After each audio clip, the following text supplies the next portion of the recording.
जय हिंद दोस्तों। क्लास 10 का फिजिक्स प्रकाश का परावर्तन तथा अपवर्तन चैप्टर का है। पार्ट 1 में 50 ऑब्जेक्टिव पढ़ा चुके थे।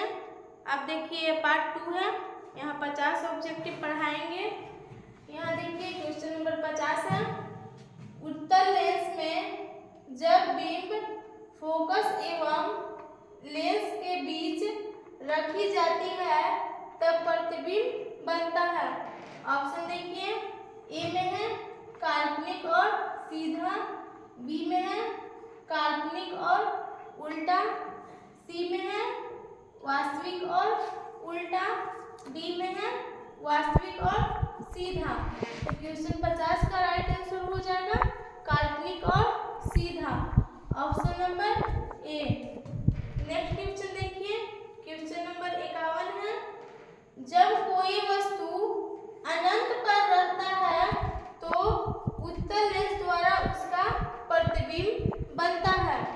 ऑप्शन देखिए, ए में है फोकस तथा लेंस के बीच, बी में है फोकस पर, सी में है फोकस की दुगनी दूरी पर, डी में है फोकस और अनंत के बीच। तो बताइए, जब कोई वस्तु अनंत पर रहता है तो उत्तल लेंस द्वारा उसका प्रतिबिंब बनता है। कहाँ बनता है? तो फोकस पर बनता है। क्वेश्चन 51 का राइट आंसर हो जाएगा बी। नेक्स्ट क्वेश्चन देखिए, क्वेश्चन नंबर 52 है। किसी शब्दकोश में पाए गए छोटे अक्षरों को पढ़ते समय आप निम्नलिखित में से कौन सा लेंस पसंद करेंगे? ऑप्शन देखिए, ए में है 50 cm फोकस दूरी का उत्तल लेंस, बी में है 50 मीटर फोकस दूरी का उत्तल लेंस, सी में है 5 cm फोकस दूरी का उत्तल लेंस, डी में है 5 मीटर फोकस दूरी का अवतल लेंस। तो क्वेश्चन नंबर 52 का राइट आंसर हो जाएगा 5 cm फोकस दूरी का उत्तल lens, option number C. Next question देखिए, क्वेश्चन नंबर 53 है। मोटे लेंस की फोकस दूरी पतले लेंस की तुलना में, ऑप्शन देखिए, ए में है कम होती है, बी में है बराबर होती है, सी में है मीटर स्क्वायर, डी में है इनमें से कोई नहीं। तो मोटे लेंस की फोकस दूरी पतले लेंस की तुलना में कम होती है। क्वेश्चन 53 का राइट आंसर ए हो जाएगा। नेक्स्ट क्वेश्चन देखिए, क्वेश्चन नंबर 54। एक उत्तल लेंस की फोकस दूरी 20 सेमी है, लेंस की क्षमता होगी। ऑप्शन देखिए, ए में है -0.5 डायोप्टर, बी में है +0.5 डायोप्टर, सी में है +5 डायोप्टर, डी में है -5 डायोप्टर। क्वेश्चन 54 है। एक उत्तल लेंस की फोकस दूरी 20 cm है तो लेंस की क्षमता होगी। तो एक उत्तल लेंस की फोकस दूरी धनात्मक लेते हैं तो पूछ रहा है लेंस की क्षमता होगी। तो D बराबर सूत्र होता है, D बराबर यानी डायोप्टर बराबर 1/f मीटर। तो 1 है मीटर में, इसको सेंटीमीटर में बदलेंगे तो आ जाएगा 100/f। फोकस दूरी कितना दिया है? 20, यहाँ 20 cm। तो हो जाएगा 20/5 100, तो बराबर आ जाएगा +5 डायोप्टर। आंसर इसका राइट आंसर हो जाएगा। तो क्वेश्चन नंबर 54 का राइट आंसर हो जाएगा +5 dioptre, option number C. Next question देखिए, किसी लेंस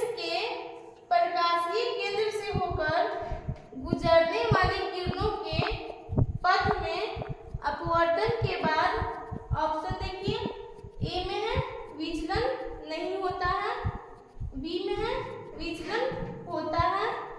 सी में है ए एवं बी दोनों, डी में है सभी कथन सत्य हैं।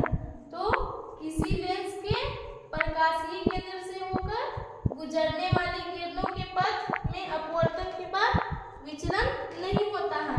क्वेश्चन 55 का राइट आंसर ए हो जाएगा। नेक्स्ट क्वेश्चन देखिए, क्वेश्चन नंबर 56 है, क्रांति कोण है। ऑप्शन देखिए, ए में है सघन माध्यम में आपतन कोण, बी में है विरल माध्यम में आपतन कोण, सी में है सघन माध्यम में अपवर्तन कोण, डी में है विरल माध्यम में अपवर्तन कोण। तो क्रांति कोण है सघन माध्यम में आपतन कोण है।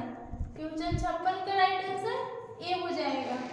नेक्स्ट क्वेश्चन देखिए, मृगमरीचिका का कारण है।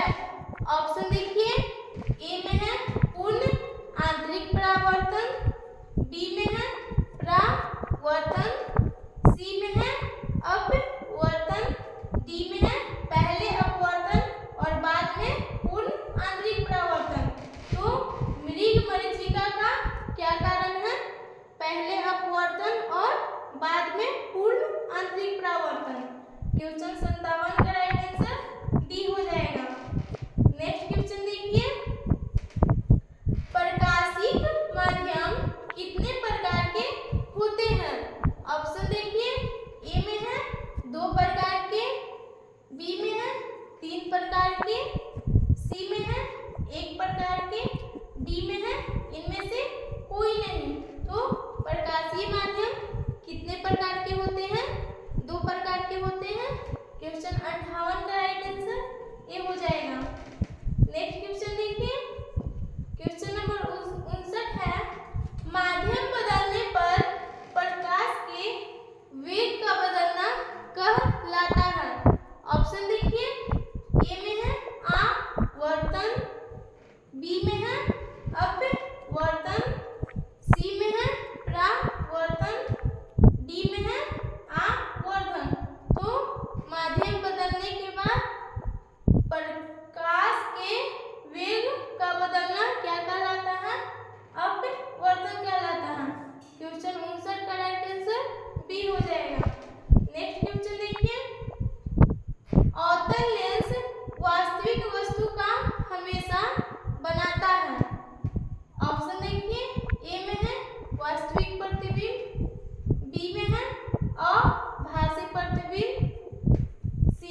दृष्टि क्षेत्र बड़ा होता है, उत्तल दर्पण का दृष्टि क्षेत्र बड़ा होता है।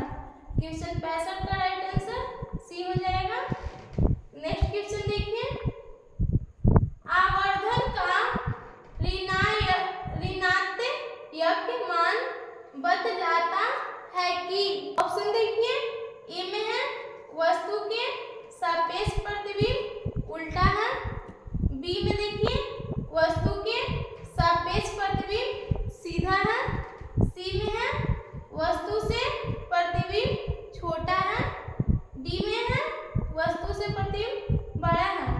तो बताइए आवर्धन का ऋणात्मक मान बतलाता है कि, अब तो इसका आंसर क्या हो जाएगा, वस्तु के सापेक्ष प्रतिबिंब उल्टा है, option number A. Next question देखिए, सोलर कुकर में प्रयोग किए जाते हैं, ऑप्शन देखिए, ए में है अवतल दर्पण, बी में है उत्तल दर्पण, सी में है समतल दर्पण, डी में है इनमें से कोई नहीं। तो सोलर कुकर में किस दर्पण का प्रयोग करते हैं, तो अवतल दर्पण का प्रयोग करते हैं।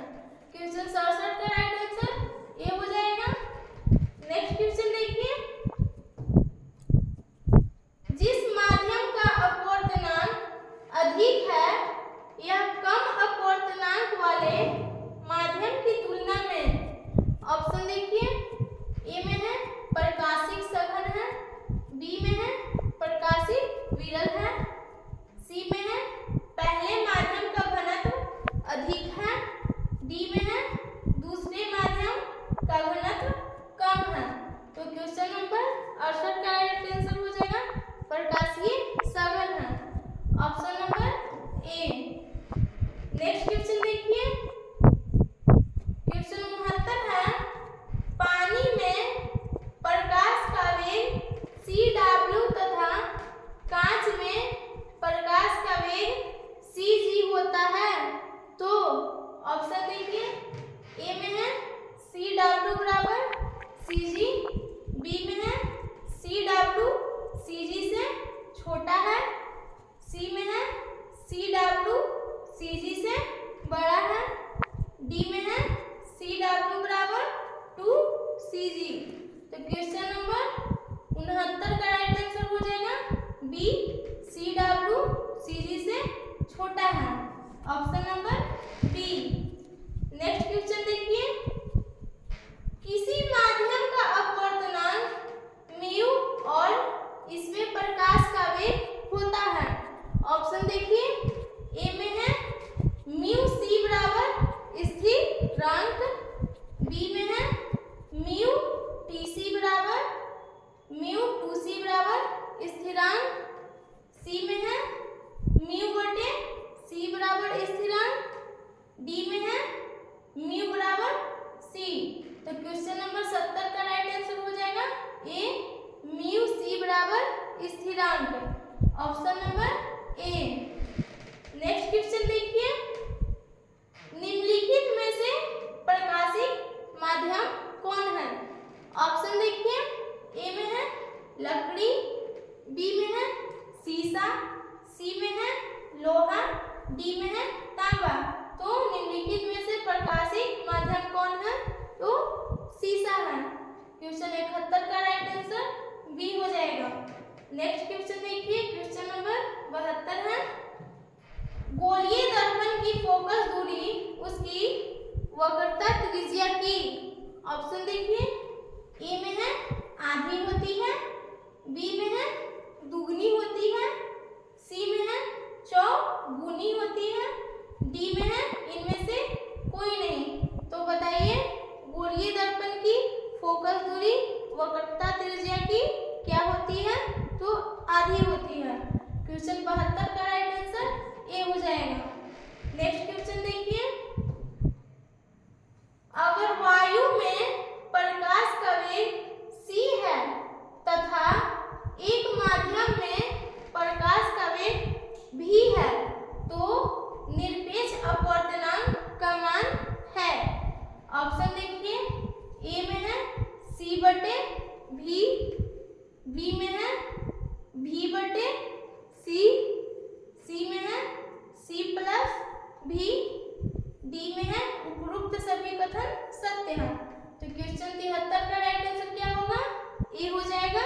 C/V। Option number A. Next question देखिए, क्वेश्चन नंबर 74 है, रोगियों की नाक, कान और गले की जांच में डॉक्टर प्रयोग करते हैं। ऑप्शन देखिए, ए में है अवतल दर्पण का, बी में है समतल दर्पण का, सी में है उत्तल दर्पण का, डी में है इनमें से कोई नहीं। तो बताइए, रोगियों की नाक, कान और गले की जांच में डॉक्टर क्या प्रयोग करते हैं, किस दर्पण का? तो अवतल दर्पण का प्रयोग करते हैं। क्वेश्चन 74 का राइट आंसर ए हो जाएगा। नेक्स्ट क्वेश्चन देखिए, क्वेश्चन नंबर 75 क्या है, सूर्य से आने वाला प्रकाश पुंज कैसा होता है? ऑप्शन देखिए, ए में है अपसृत प्रकाश पुंज, बी में है संसृप्त प्रकाश पुंज, सी में है समांतर प्रकाश पुंज, डी में है इनमें से कोई नहीं। तो सूर्य से आने वाला प्रकाश पुंज कैसा होता है? समांतर प्रकाश पुंज होता है। क्वेश्चन 75 का राइट आंसर सी हो जाएगा। नेक्स्ट क्वेश्चन देखिए, विरल माध्यम में प्रकाश की चाल सघन माध्यम की अपेक्षा, ऑप्शन देखिए, ए में है कम होती है, बी में है अधिक होती है, सी में है बराबर होती है, डी में है सभी कथन सत्य है। तो विरल माध्यम में प्रकाश की चाल सघन माध्यम की अपेक्षा क्या होती है? अधिक होती है। क्वेश्चन 76 का राइट आंसर बी हो जाएगा। नेक्स्ट क्वेश्चन देखिए, क्वेश्चन 77 है, आधुनिक क्वांटम सिद्धांत के आधार पर प्रकाश को, ऑप्शन देखिए, ए में है तरंग माना गया है, बी में है कण माना गया है, सी में है ए एवं बी दोनों, डी में है इनमें से कोई नहीं। तो आधुनिक क्वांटम सिद्धांत के आधार पर प्रकाश को तरंग माना गया है और कण माना गया है। तो क्वेश्चन 77 का राइट आंसर सी हो जाएगा, ए एवं बी दोनों। नेक्स्ट क्वेश्चन देखिए, जब प्रकाश की किरणें सघन माध्यम से विरल माध्यम में गमन करती है तब इसकी चाल बढ़ जाती है, अतः किरण अभिलंब की ओर, ऑप्शन देखिए, ए में है झुक जाती है, बी में है दूर हट जाती है, सी में है 45 डिग्री के कोण पर झुक जाती है, डी में है के समांतर हो जाता है। तो जब प्रकाश की किरणें सघन माध्यम से विरल माध्यम में गमन करती है तब इसकी चाल बढ़ जाती है, अतः किरण अभिलंब की ओर दूर हट जाती है। क्वेश्चन 78 का राइट आंसर बी हो जाएगा। नेक्स्ट क्वेश्चन देखिए, क्वेश्चन नंबर 79 है, फोकस पर अभिसारित करने वाला किरण पुंज परावर्तन के बाद समांतर किरण पुंज में बदल जाता है। तो ऑप्शन देखिए, ए में है अवतल दर्पण में, बी में है उत्तल दर्पण में, सी में है ए एवं बी दोनों में, डी में है इनमें से कोई नहीं। तो अवतल दर्पण और उत्तल दर्पण दोनों में बदल जाता है। तो क्वेश्चन 79 का राइट आंसर सी हो जाएगा, ऑप्शन ए एवं बी दोनों। नेक्स्ट क्वेश्चन देखिए, मान लिया कि माध्यम 1 में प्रकाश का वेग v1 और 2 में प्रकाश का वेग v2 है, तो अपवर्तनांक n21 का मान होगा। ऑप्शन देखिए, ए में है v1/v2, बी में है v1 गुने v2, सी में है v2/v1, डी में है इनमें से कोई नहीं। तो क्वेश्चन 80 का राइट आंसर होगा v1/v2, option number A. Next question देखिए, विरल माध्यम से सघन माध्यम में गमन करने वाली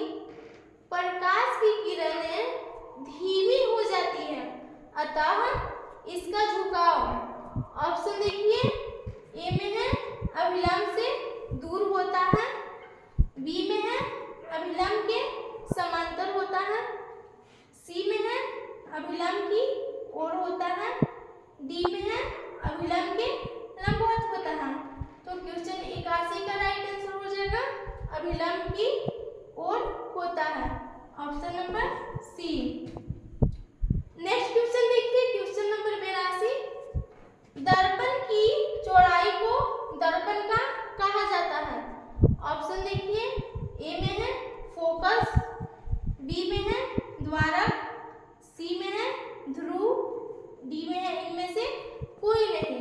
तो दर्पण की चौड़ाई को दर्पण का क्या कहा जाता है? द्वारक कहा जाता है। क्वेश्चन 82 का राइट आंसर बी हो जाएगा। नेक्स्ट क्वेश्चन देखिए, क्वेश्चन नंबर 83। किसी दर्पण या चिकने तल पर प्रकाश की किरणें आपतित होने पर परावर्तन होता है। ऑप्शन देखिए, ए में है नियमित, बी में है अनियमित, सी में है ए एवं बी दोनों, डी में है इनमें से कोई। तो कैसे राइट होगा? नियमित, option number A. Next question देखिए, किसी अंक में बी को देखने पर वह कैसा मालूम पड़ता है? ऑप्शन देखिए, ए में है आ जैसा मालूम पड़ता है, बी में है ओ जैसा मालूम पड़ता है, सी में है वो जैसा मालूम पड़ता है, डी में है इनमें से कोई नहीं। तो किसी समतल दर्पण में लेटर बी को देखने पर वह कैसा मालूम पड़ता है? तो वह बी वो जैसा मालूम पड़ता है। तो इसका आंसर हो जाएगा सी। नेक्स्ट देखिए, और दर्पण के प्रकरण में किसी वास्तविक और उल्टे प्रतिबिंब के लिए आवर्धन होता है। ऑप्शन देखिए, ए है ऋणात्मक, बी है धनात्मक, सी है ए एवं बी दोनों, डी है कोई नहीं। तो क्वेश्चन का आंसर हो जाएगा ऑप्शन नंबर ए ऋणात्मक। नेक्स्ट देखिए, अवतल दर्पण में आभासी और सीधे प्रतिबिंब के लिए आवर्धन होता है। ऑप्शन देखिए, ए में है ऋणात्मक, बी में है धनात्मक, सी में है ए एवं बी दोनों, डी में है इनमें से कोई नहीं। तो बताइए, अवतल दर्पण में आभासी और सीधे प्रतिबिंब के लिए आवर्धन क्या होता है? तो धनात्मक होता है। क्वेश्चन 86 का राइट आंसर बी हो जाएगा। नेक्स्ट क्वेश्चन देखिए, नई कार्तीय चिन्ह परिपाटी के अनुसार दर्पण के सामने रखे गए बिंब दूरी ली जाती है। ऑप्शन देखिए, ए में है धनात्मक, बी में है ऋणात्मक, सी में है कभी धनात्मक कभी ऋणात्मक, डी में है इनमें से कोई नहीं। तो नई कार्तीय चिन्ह परिपाटी के अनुसार दर्पण के सामने रखे गए बिंब दूरी ली जाती है, तो ऋणात्मक दूरी ली जाती है। क्वेश्चन 87 का राइट आंसर बी हो जाएगा। नेक्स्ट क्वेश्चन देखिए, निम्न में से किस माध्यम में प्रकाश की चाल अधिकतम है? ऑप्शन देखिए, ए में है हवा, बी में है जल, सी में है शीशा, डी में है हीरा। तो किस माध्यम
किसी गोलीय दर्पण का रेखीय आवर्धन m क्या होगा यदि प्रतिबिंब के आकार h डैश और वस्तु के आकार h हो तो आवर्धन m का मान है। ऑप्शन देखिए, m है m बराबर h डैश बटे h, b में है m बराबर प्लस v बटे u, c में है m बराबर h बटे h, d में है a एवं b दोनों नहीं। तो क्वेश्चन 93 का राइट आंसर होगा m बराबर h डैश बटे h। क्वेश्चन नंबर 93 का राइट आंसर a। अगर यहाँ m बराबर माइनस v रहता तो m का मान हो जाता माइनस v बटे u, लेकिन माइनस v नहीं है इसलिए m बराबर h डैश बटे h होगा। नेक्स्ट क्वेश्चन देखिए, क्वेश्चन नंबर 94 है समतल दर्पण द्वारा बना प्रतिबिंब सदा।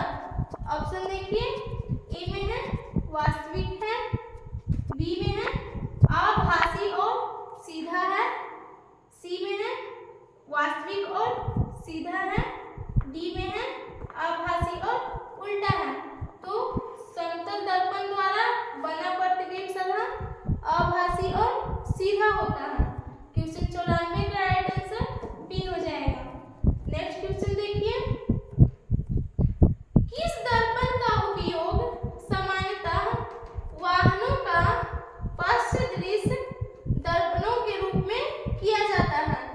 ऑप्शन देखिए, ए में है समतल दर्पण, बी में है अवतल दर्पण, सी में है उत्तल दर्पण, डी में है इनमें से कोई नहीं।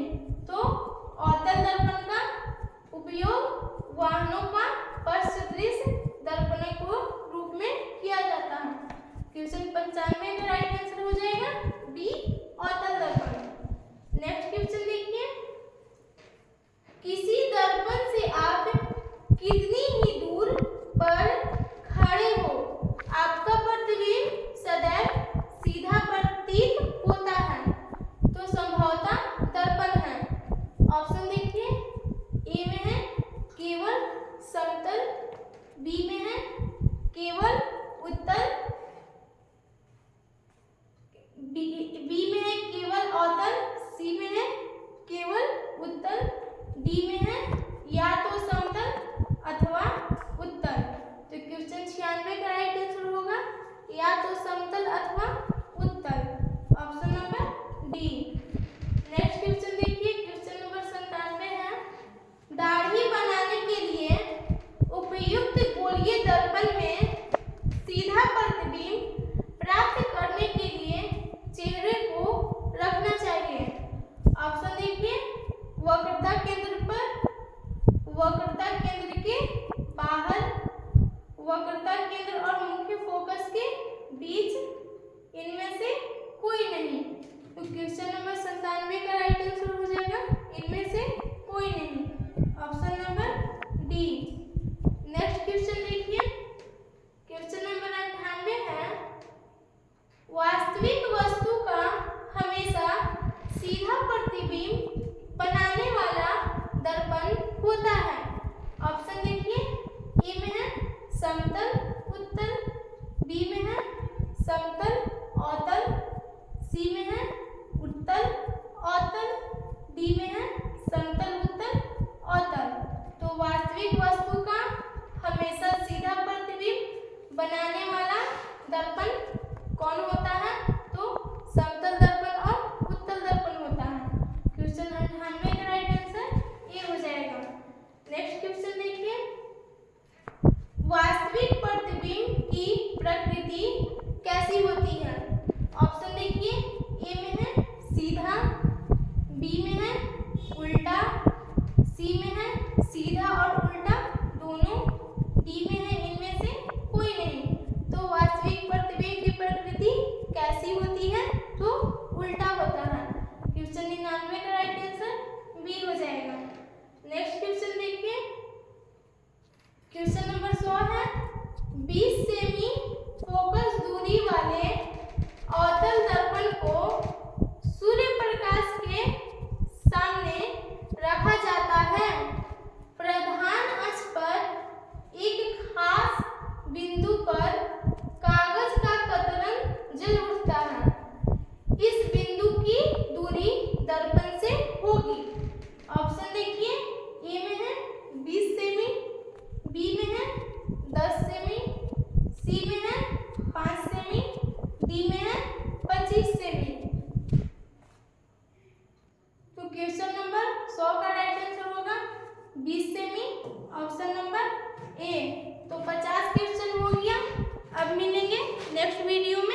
जय हिंद।